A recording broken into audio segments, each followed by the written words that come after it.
Hello everyone and welcome back to my video. It's been a while, another month, but from now on I should be posting around weekly. But other than that, let's quickly get started with this video. So last time's question was, what is a satrap, or what is the modern word for satrap? The answer was a governor. As you heard, I would say like the satrap of Egypt went to attack Alexander, the satrap of X or satrap of Y. It just means a governor or someone of a noble or someone of noble lineage. Other than that, let's get started. So after Alexander had quickly defeated Darius's armies in Asia Minor at battles along the coast, so along these coasts, he has defeated them many times. He has conquered all the way up to a city called Issus. And after cutting the Gordian knot, also shown in the last video, Alexander has full confidence. He's like, I'm 100% going to win. No one can stop me. And this both, in normal times, this would hurt you, as overconfidence usually leads to downfall. But at this time, it helped him a lot, because he wasn't scared of Darius, so he wasn't like quickly moving around Darius or scared of Darius or scared that Darius can easily defeat him. He's going to headlong charge straight in, and that actually helped him, as that was not expected by Darius's generals. And Darius sees that Alexander's not some small problem anymore, as he's taken all of Asia Minor. And so Darius from Babylon, his capital city down here, gets satrapies from Egypt, from his northern kingdoms, all the way to the east, which I have not drawn here, all the way to the eastern satrapies, and he marches them on this pathway straight to Issus. And his plan, actually, is that Issus has mountains and then the sea. So his plan is to trap Alexander in between the mountains and the sea and quickly overtake him and beat him. But this also proves to Alexander's advantage, as Alexander's march started here, and his march would be in a location of around here. And after taking many of these cities, he was also at Issus, leading to a pivotal battle where these two amazing leaders would first meet each other. And this proved to Alexander's advantage because he has a small army. So this would play out similar to Thermopylae, as Darius can't get his full army to attack Alexander. So Alexander only has to deal with parts of Darius's forces at a time. But quickly, Alexander started the Battle of Issus. But though he was only facing a part of Darius's army was tenfold his size. And eventually, Darius's army started overpowering Alexander's. And then there was this one point in the battle where Alexander and his cavalry lured way to the right. So if the mountains are here, he lured them way to the right of the mountains. And there he saw, because he is, as known, he is overconfident, he thinks he'll 100% win, he just sees a hole where part of the army is drawn out and Darius is open for the kill.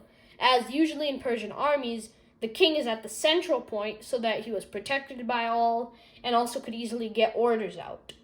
And so he sees like this little hole where if he can kill Darius, then the war is over and he wins.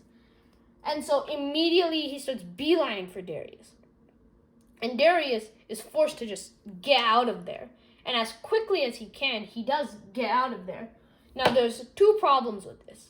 A, the army sees that, oh, our king has died, even though they were about to beat Alexander's army. A bit more pressure, and even with Darius gone, they could have probably beaten Alexander. But they're like, oh, our king is gone, we're going to lose. And so they're all retreating, so now they're not even fighting. And Alexander just completely slaughters them as they go. Another thing is, on his way, he actually brought his wife, Statira, and his daughter. And he puts them in his camp a little outside of Issus. And Alexander just goes there, and now he has the bargaining chip of Darius's wife and daughter, which can greatly aid him in fights to come. And after this, it quickly becomes 332 BCE. And after this, Darius's route is retreating into the mountains, and eventually he comes back to Babylon. But in this time, Alexander's like, okay, I'm going straight for Egypt, because Egypt is where the Persian Empire gets most of its food, all of it. It's like the breadbasket of the Persian Empire. And if Alexander can take that from Darius, Darius will lose so much more power that at this point it'll be like Alexander is the greater empire. But Darius is like, okay, I have to go help Egypt. But his advisor, Bessus, is like, no way, because we have satrapies and armies all over Egypt. There's no way they'll even let Alexander come through. And so Alexander, though, does not take this to mind. He just goes straight in as he does. And what Alexander does, he goes straight down. And then he reaches the city Tyre. All the cities around here have just surrendered to him. They've just been like, oh, it's Alexander. Darius's mighty army has failed. How can we do it? But Tyre here is not technically part of Persia. It's like a vassal state.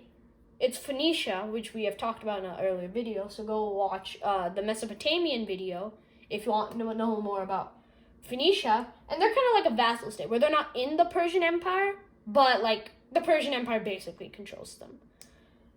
And when they reach Tyre, Tyre just will not surrender, and they fight against him.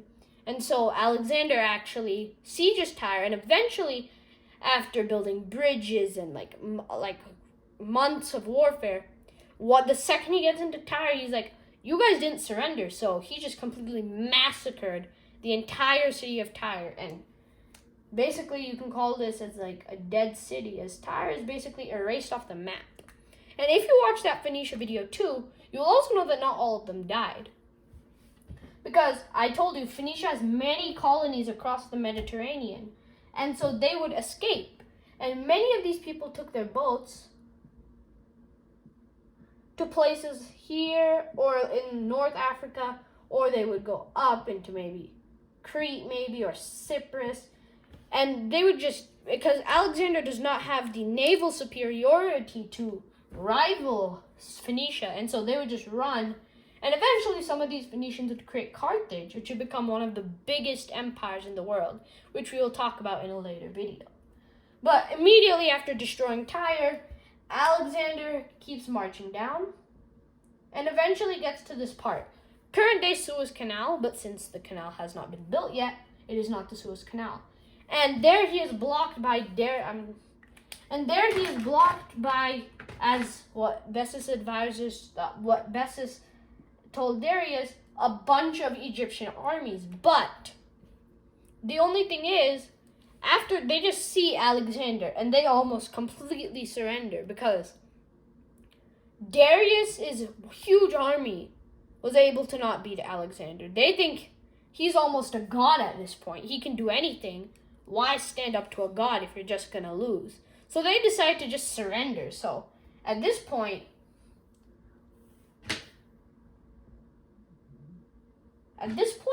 Alexander's empire more comes to like all of Egypt. So this is all Alexander's empire at this point. This is now no longer the Persian Empire. And as I am erasing the Persian Empire here, this shows that Darius's might is definitely getting weaker. As like before, like people would be like, oh, the Persian Empire, we never want to go against them. But now they're just going against the Persian Empire, which shows that A, Darius is weakened, and B, the Persian Empire itself is weakening.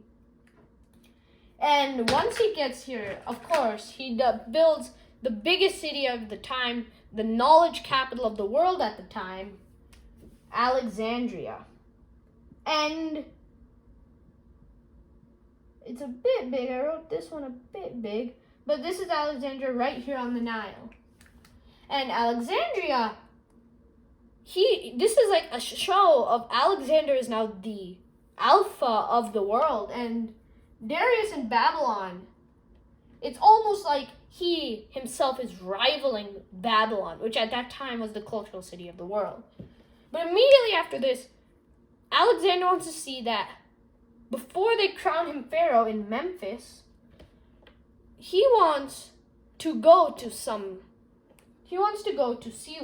where there's supposedly a priestess who will like show that what he is going to do or what he is. And so after months of marching, he gets to Siwa, and like as he's traveling, Bessus and all the Darius's advisors think he's dead. So many greats have been killed and destroyed. There's no way he is going to do that. But this is completely wrong, because he gets to Siwa, gets the oracle, and apparently is the son of Ra and Zeus. Ra being the Egyptian god of sun, Zeus being the king of the gods in Greek mythology. And then now that he is all of this stuff, he is now think he's undaunted. Now, at this point, Alexander, in almost reality, Darius cannot rival him much more. And also, showing that in his mind now, he thinks that no one can rival him. So he goes right back to Alexandria, and Alexandria is finished in completion in 331 BC. And as he comes back, he is crowned pharaoh in the city Memphis. And after this, Darius sees that, okay, this is his final chance. This is his final chance to win, to push Alexander back out. And still, he's still so worried about his wife and daughter that he still wants to bargain. Maybe he can just leave Alexander with all of this, as long as he can keep this part of the Persian Empire alive. Because at this point, this Persian Empire goes on till India. So at this point, it's still very huge. So he's like, okay, I have to build one last army. I have to try one last time. And so he uses all his territory he still has. And Alexander, too, is coming out. He's like, okay, Babylon's mine. So Alexander starts coming. And then Darius starts coming. And they're going to meet at probably the climax of this war. The very end of this war. And I think that's all I'm going to cover for today. Next time we will cover the end of the Persian Empire, and also this will be our last video on Macedon.